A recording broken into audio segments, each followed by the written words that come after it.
ট্রেনে বস্তা বোঝাই লাগেজ নিয়ে যাচ্ছেন, ফ্রি নয়, জানেন কি দিতে হতে পারে মোটা অঙ্কের জরিমানা।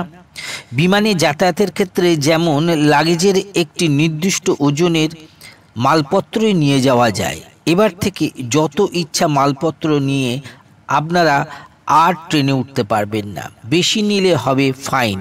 এমন কিছু যাত্রী আছেন যারা প্রচুর লাগেজ নিয়ে ট্রেনে ওঠেন, তাতে অন্য যাত্রীদের অসুবিধায় পড়তে হয়। সেই কারণে ইন্ডিয়ান রেলওয়ে নতুন নিয়ম নিয়ে এসেছে।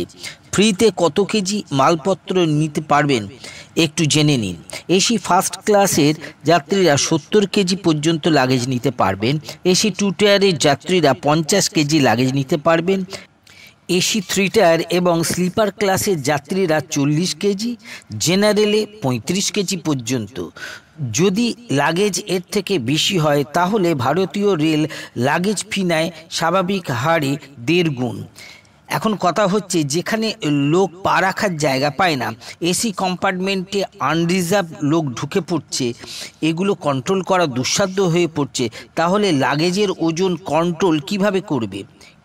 এটা কি সম্ভব? আপনার কি মনে হয়? কমেন্ট করে জানান।